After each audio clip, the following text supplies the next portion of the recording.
Capítulo 2: Jesus e o Precursor. Após a famosa apresentação de Jesus aos doutores do Templo de Jerusalém, Maria recebeu a visita de Isabel e de seu filho em sua casinha pobre de Nazaré. Depois das saudações habituais do desdobramento dos assuntos familiares, as duas primas entraram a falar de ambas as crianças, cujo nascimento fora antecedido por acontecimentos singulares e cercado de estranhas circunstâncias, enquanto o patriarca José atendia às últimas necessidades diárias de sua oficina humilde. Entretinham-se as duas em curiosa palestra, trocando carinhosamente as mais ternas confidências maternais. O que me espanta, dizia Isabel com um caricioso sorriso, é o temperamento de João, dado às mais fundas meditações, apesar de sua pouca idade. Não raro procuro-o inutilmente em casa, para encontrá-lo quase sempre entre as figueiras bravas ou caminhando ao longo das estradas adustas ardentes, como se a pequena fronte estivesse dominada por graves pensamentos. Essas crianças, a meu ver, respondeu-lhe Maria, intensificando o brilho suave de seus olhos, trazem para a humanidade a luz divina de um caminho novo. Meu filho também é assim, envolvendo-me o coração numa atmosfera de incessantes cuidados. Por vezes vou encontrá-lo a sós junto das águas e de outras, em conversação profunda com os viajantes que demandam a Samaria ou as aldeias mais distantes, nas adjacências do lago. Quase sempre surpreendo-lhe a palavra caridosa que dirige às lavadeiras, aos transeuntes, aos mendigos sofredores. Fala de sua comunhão com Deus com uma eloquência que nunca encontrei nas observações dos nossos doutores, e constantemente ando a cismar em relação ao seu destino. Apesar de todos os valores da crença, murmurou Isabel convicta, nós, as mães, temos sempre o espírito abalado por injustificáveis receios. Como se deixasse empolgar por amorosos temores, Maria continuou.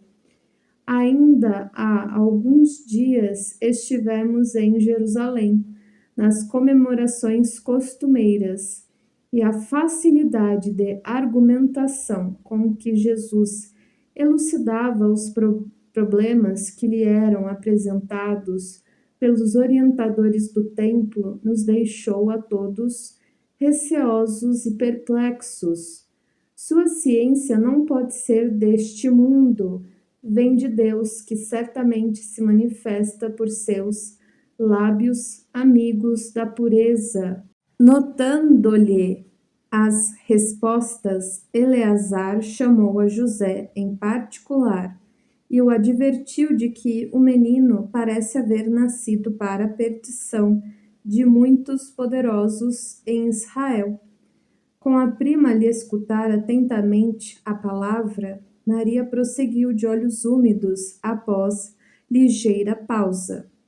Ciente desse aviso, procurei Eleazar a fim de interceder por Jesus, junto de suas valiosas relações com as autoridades do templo. Pensei na sua infância desprotegida e receio pelo seu futuro. Eleazar prometeu interessar-se pela sua sorte. Todavia, de regresso a Nazaré, experimentei singular multiplicação de meus temores. Conversei com José mais detidamente acerca do pequeno, preocupada com o seu preparo conveniente para a vida. Entretanto, no dia que se seguiu às nossas confabulações, Jesus se aproximou de mim pela manhã e me interpelou. Abre aspas. Mãe, que queres tu de mim? Acaso não tenho testemunhado a minha comunhão com o Pai que está nos céus? Fecha aspas. Altamente surpreendida com a sua pergunta, respondi-lhe hesitante. Abre aspas. Tenho cuidado por ti, meu filho. Reconheço que necessitas de um preparo melhor para a vida. Fecha aspas. Mas como se estivesse em pleno conhecimento do que se passava em meu íntimo, ponderou ele.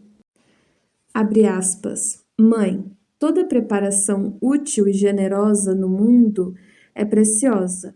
Entretanto, eu já estou com Deus. Meu Pai, porém, deseja de nós toda a exemplificação que seja boa, e eu escolherei desse modo a escola melhor. Fecha aspas. No mesmo dia, embora soubesse das belas promessas que os doutores do templo fizeram na sua presença a seu respeito, Jesus aproximou-se de José e lhe pediu com humildade o admitisse em seus trabalhos. Desde então, como se nos quisesse ensinar que a melhor escola para Deus é a do lar e a do esforço próprio, concluiu a palavra materna com singeleza.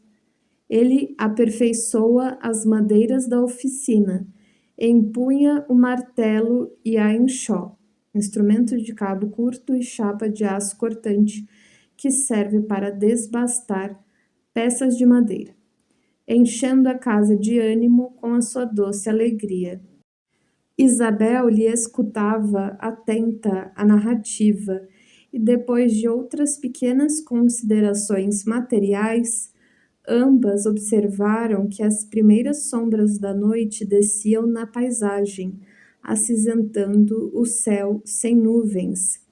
A carpintaria já estava fechada e José buscava a serenidade do interior doméstico para o repouso. As duas mães se entreolharam inquietas e perguntavam a si próprias onde teriam ido as duas crianças. Nazaré, com a sua paisagem das mais belas de toda a Galiléia, é talvez o mais formoso recanto da Palestina. Suas ruas humildes e pedregosas, suas casas pequeninas, suas lojas singulares se agrupam numa ampla concavidade em cima das montanhas ao norte do Esdrelon. Esdrelon, não sei. Seus horizontes são estreitos e sem interesse. Contudo, os que subam um pouco além, até onde se localizam as casinholas mais elevadas, encontrarão para o olhar assombrado as mais formosas perspectivas. O céu parece alongar-se, cobrindo o conjunto maravilhoso numa dilatação infinita. Maria e Isabel avistaram seus filhos lado a lado sobre uma eminência banhada pelos derradeiros raios vespertinos. De longe, afigurou-se-lhes que os cabelos de Jesus esvoaçavam ao sopro caricioso das brisas do alto.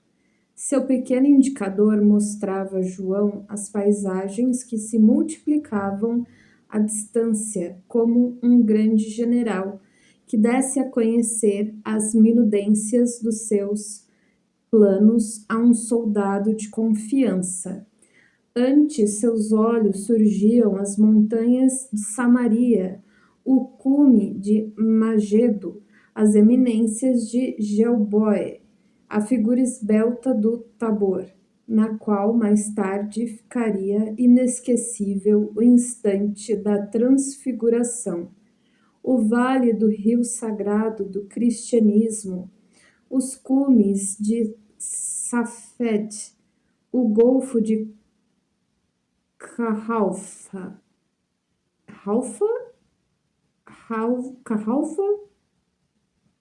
o elevado cenário do Pereu, um soberbo conjunto de montes e vales ao lado das águas cristalinas. Quem poderia saber qual a conversação solitária que se travara entre ambos? Distanciados no tempo, devemos presumir que fosse na terra a primeira combinação entre o amor e a verdade, que é para a conquista do mundo. Sabemos, porém, que na manhã imediata, em partindo, o precursor, na carinhosa companhia de sua mãe, perguntou Isabel a Jesus com gracioso interesse: Não queres vir conosco? Ao que o pequenino carpinteiro de Nazaré respondeu, profeticamente, com inflexão de profunda bondade: João partirá primeiro. Transcorridos alguns anos, vamos encontrar o Batista, nome dado a João, o precursor da Boa Nova do Cristo, o filho de Zacarias e Isabel, Palestina, 28 ou 29 depois de Cristo, e foi quem batizou Jesus Cristo e o designou como Messias. Ver Mateus 17, 11 a 13, Marcos 9, 13, Lucas 9, 7 a 9. Na sua gloriosa tarefa de preparação do caminho à verdade, precedendo o trabalho divino do amor que o mundo conheceria em Jesus Cristo. João, de fato, partiu primeiro, a fim de executar as operações iniciais para a grandiosa conquista. Vestido de peles e alimentando-se de mel selvagem, esclarecendo com energia e deixando-se degolar em testemunho à verdade, ele precedeu a lição de misericórdia, a lição da misericórdia e da bondade. O mestre dos mestres quis colocar a figura franca e áspera de seu profeta no limiar de seus gloriosos ensinos, e por isso encontramos em João Batista um dos mais belos de todos os símbolos imortais do cristianismo. Salomé representa a futilidade do mundo. Herodes Antipas julgou Jesus Cristo e mandou matar João Batista, nomeado tetrarca da Galileia e muito prestigiado pelo imperador Tibério. Construiu a capital de sua tetrarquia às margens do lago de Genezaré e chamou-a de Tiberíades, em homenagem ao seu protetor. Herodes e sua mulher, o convencionalismo político e o interesse particular. João era a verdade, e a verdade na sua tarefa de aperfeiçoamento. Dilacera e magoa, deixando-se levar aos sacrifícios extremos. Como a dor que precede as poderosas manifestações da luz no íntimo dos corações, ela recebe o bloco de mármore bruto e lhe trabalha as asperezas para que a obra do amor surja em sua pureza divina. João Batista foi a voz clamante do deserto. O operário da primeira hora é ele o símbolo rude da verdade que arranca as mais fortes raízes do mundo para que o reino de Deus prevaleça nos corações, exprimindo a austera disciplina que antecede a espontaneidade do amor. A luta para que se desfaçam as sombras do caminho. João é o primeiro sinal do cristão ativo, em guerra com as próprias imperfeições do seu mundo interior, a fim de estabelecer em si mesmo o santuário de sua realização com Cristo. Foi por essa razão que ele disse: Jesus, abre aspas, dos nascidos de mulher, João Batista é o maior de todos, fecha aspas.